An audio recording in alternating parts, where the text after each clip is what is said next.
great opportunity for us to learn offense, right? Move the ball, pass, cut. We just can't stand and watch anymore. Sophie Cunningham, the unfiltered fire starter who's changing the game, once known as the Spitfire, who played like every possession was personal. Sophie Cunningham was never subtle. She didn't tiptoe into the spotlight. She crashed into it, fearless and full throttle. On the court, she was all grit. Off it, unapologetically bold. But now, there's something different about her, new presence, a sharpened edge. It's not just about basketball anymore. Sophie is commanding rooms, setting tones, and rewriting the very definition of leadership. The girl who once hustled her way into highlight reels is now steering the cultural compass of an entire franchise. So, what sparked this metamorphosis? Let's rewind. Before Sophie Cunningham ever slipped on a WNBA jersey, she was already a legend in the making back in Columbia, Missouri at Rockbridge High School. She didn't just collect championships, she created a dynasty. For consecutive state titles, nearly 2,000 points.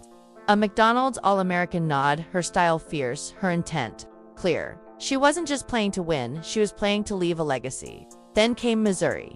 And Sophie didn't slow down, she ignited. Across 4 years and 129 consecutive starts, she became a machine. Over 2,100 points, relentless drives, and a style that fused old-school tenacity with a new-school edge. Every game, she showed up like it was a war she intended to win. No flopping, no flinching, just fire.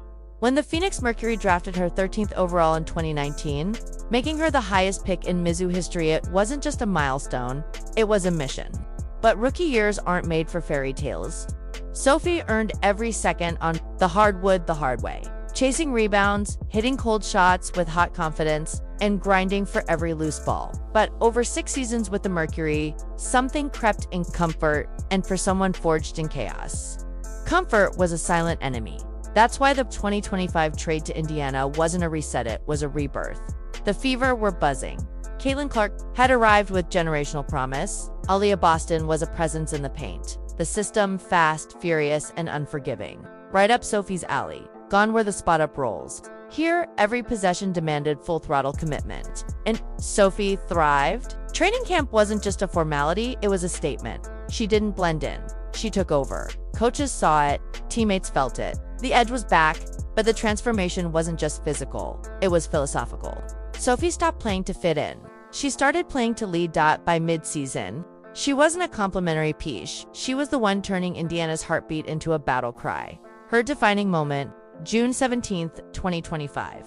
A chippy showdown with Connecticut. Clark caught an elbow. Before fans even blinked, Sophie had sprinted across the court and dropped JCS Sheldon to the floor. A flagrant foul. Sure, a moment of madness. No, it was Sophie drawing the line. You don't touch my team without consequences. Suddenly, she wasn't just a veteran guard, she was Clark's protector, the Fever's enforcer, a cultural guardian, and while her stats didn't scream MVP, 5.3 points, 4 rebounds, 1.6 steals, her presence roared louder than any box score. Every time she checked in, the game shifted. She injected tempo, toughness, and tenacity. While others coasted, Sophie clenched her teeth and drove the engine. No flash, all fire. What really set her apart wasn't just what she did, it was when she did it. Game slowing down. Sophie sped it up, team losing focus. She barked them back into it. Her IQ wasn't about numbers, it was about moments. And she owned them.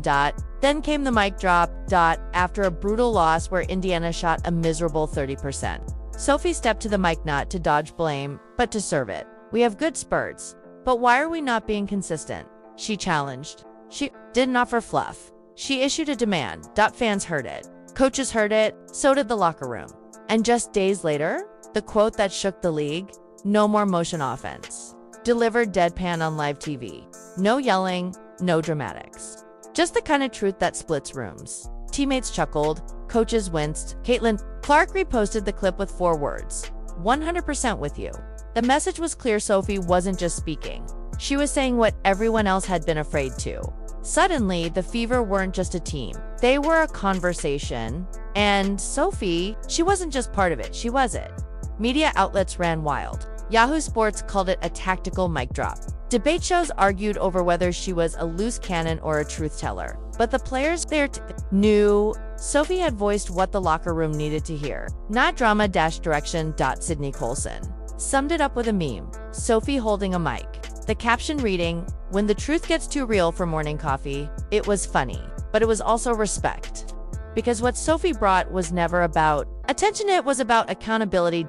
And while her toughness made headlines, it was her evolution that made history. No longer just a role player, Sophie became the emotional core of the Fever. The one teammates leaned on when things got murky.